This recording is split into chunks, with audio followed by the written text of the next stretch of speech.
Bienvenue à cette courte vidéo axée sur la posture du cygne ou du pigeon.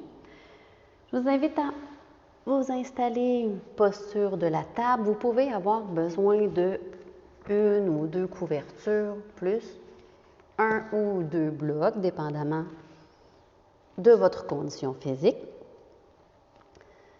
Deux façons de débuter en posture du cygne. On peut débuter en posture de la table et simplement venir installer le genou entre les mains et s'installer dans notre posture.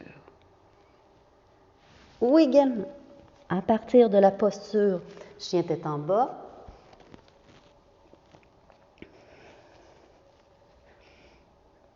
à l'inspire, on lève le pied vers le plafond, puis à l'expire, on vient déposer le genou entre les mains. Voilà. Positionnement, bien sûr, tout d'abord, on vient vérifier à ce que la cuisse ici, comme si on avait une ligne centrale au niveau de la jambe jusqu'au-dessus du pied et qu'on installait cette ligne sur le tapis. Ce qui veut dire que la cheville n'est pas cassée, les orteils ne sont pas vers l'intérieur et la cuisse porte vers l'extérieur. Et vraiment dessus du pied. Toujours même chose que dans chaque posture que l'on pratique, on aligne deuxième orteil, cheville, genou, hanche, épaule, comme si on avait vraiment une ligne sur le devant de notre jambe et une ligne sur le tapis, puis qu'on venait déposer ces deux lignes ensemble jusqu'à notre épaule. Et on vient positionner le pied, selon là où jusqu'où ça va. L'objectif de la posture est d'avoir la cheville alignée avec le genou. Donc vraiment faire un 90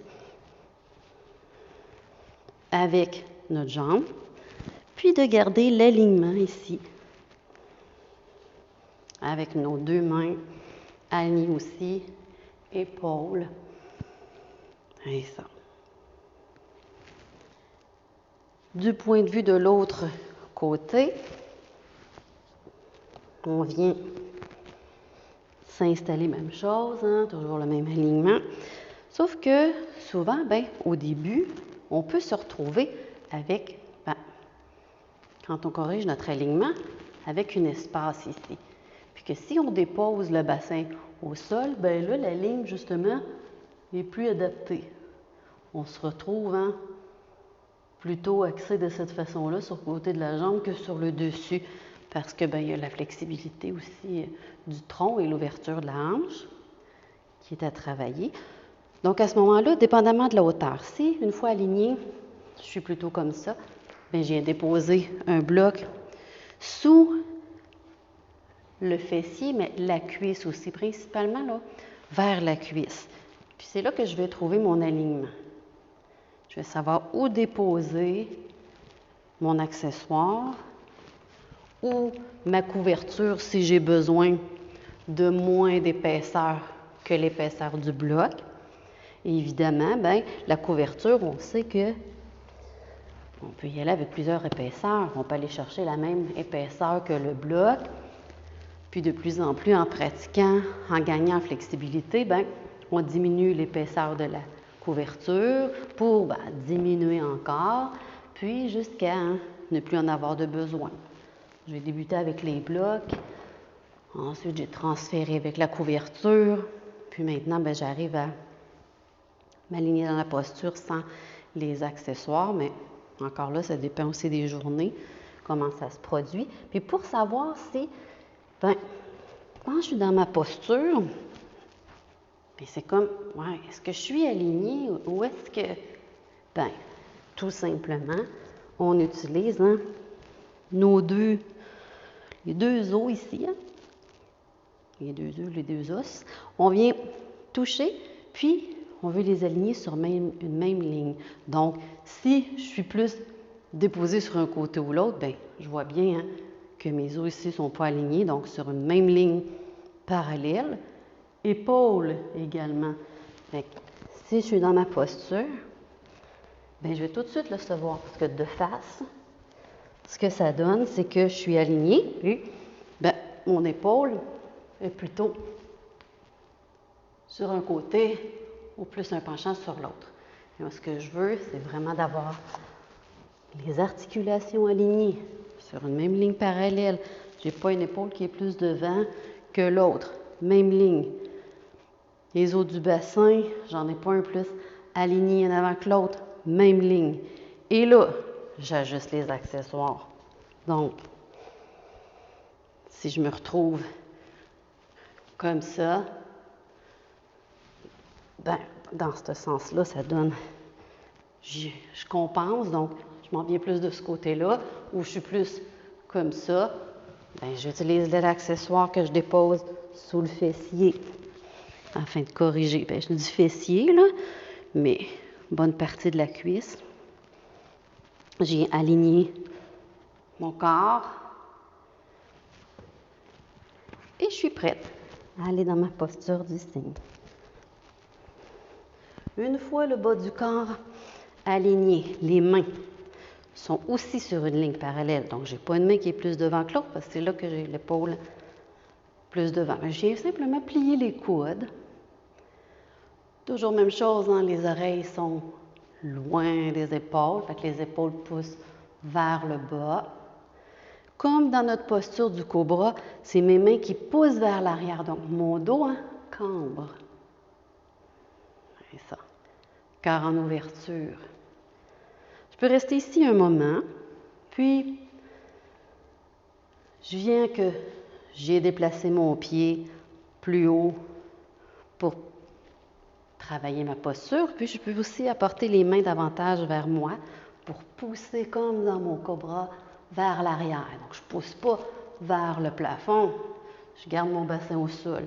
Je pousse les mains comme si je me glissais vers l'arrière. Et à un moment, ben, j'allonge les bras, dépose les avant-bras au sol.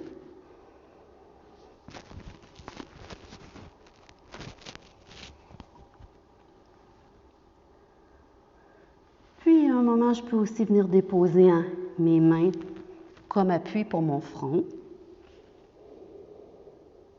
Si je n'ai pas suffisamment d'auteur, je peux emmener mes mains en point, mettre un point par-dessus l'autre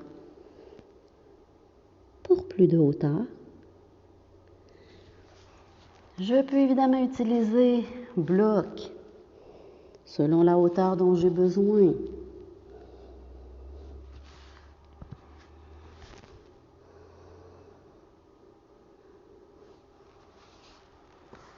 Je peux utiliser aussi la couverture, même chose.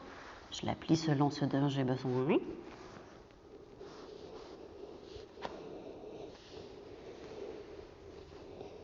Et je peux allonger les bras.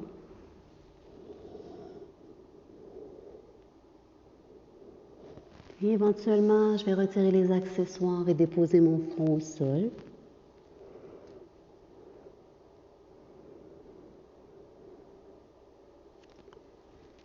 Lorsque je veux ressortir de la posture, j'utilise mes mains.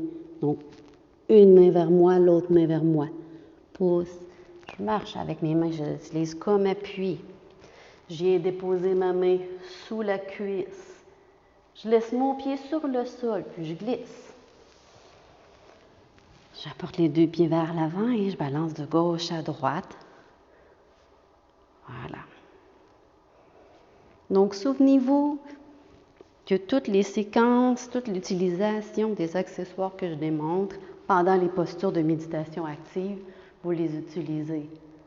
Ce qui veut dire que vous pouvez démarrer avec un bloc au front, vous le retirez, vous le ramenez. Utilisez les accessoires durant la posture de méditation active. Ce qui veut dire, lorsque j'indique la phrase de veiller à vos limites du moment, puis d'apporter les soutiens nécessaires. Puis éventuellement, de pratiquer complètement la posture sans accessoires. Ou non. on se rejoint sur le tapis en méditation. Namasté.